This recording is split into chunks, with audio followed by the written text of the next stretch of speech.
Ladies, are you trying to go to jail for the D? Well, this woman named Olivia, she sure did.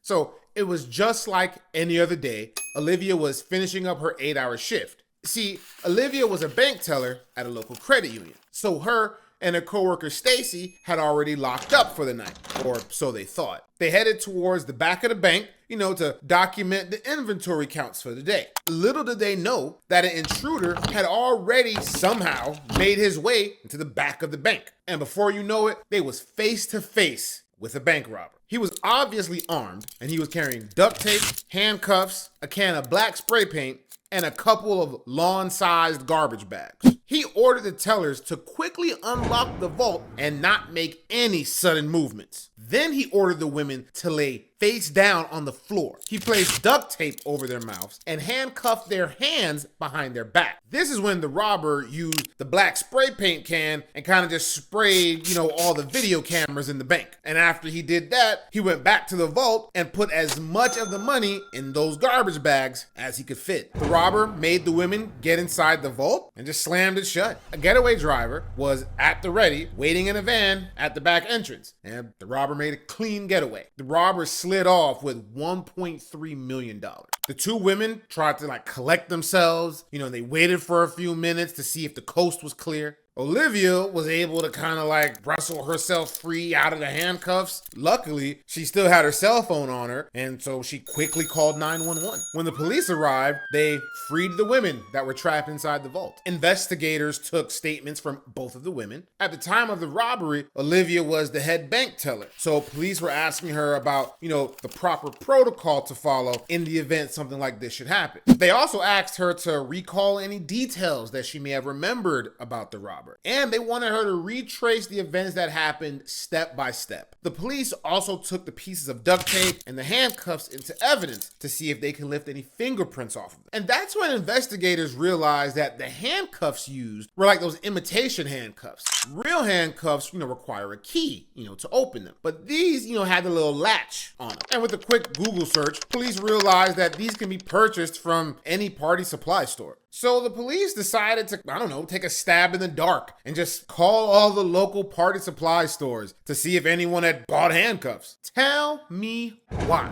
When the police looked at the surveillance footage from a local party city, they saw what appeared to be Olivia, accompanied by a man, purchasing fake handcuffs 4 days before the robbery. So investigators went straight back to Olivia and started hitting her with some new questions. She tried to front at first, but the police were like, "We saw you at the party city." Then Olivia sang like Fantasia. Apparently, the man in the store was Olivia's boyfriend. We'll call him Kenny.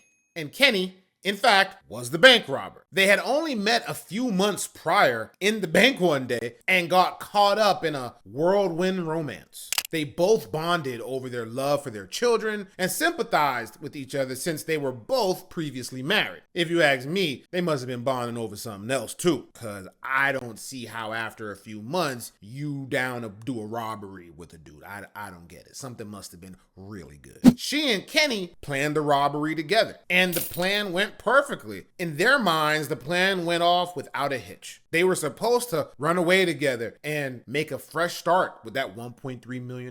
Obviously, Olivia was arrested, but where was Kenny? He was nowhere to be found. The police placed a warrant out for his arrest, but when they went to his crib, he was long gone. The local police worked with a bunch of federal agencies to track this man down. They worked with the U.S. Marshals and the Fugitive Task Force. Investigators were able to track Kenny down to an apartment complex in Gainesville, Georgia. So it turns out Kenny ran off with the money and contacted his ex-wife and told her that he was going through a rough patch and he just needed a place to stay. She told him to sleep on the couch. Kenny had no idea that he was about to get caught, so he didn't even get a chance to try to make a run for it. When police found him, they found him with a large black suitcase with all the money inside of it. Police brought Kenny back over state lines where he was booked into custody. Eventually, Kenny pleaded guilty to kidnapping, conspiracy to commit robbery, and robbery. And get this, he was sentenced to 50 years in prison. with the last 15 of those years being suspended.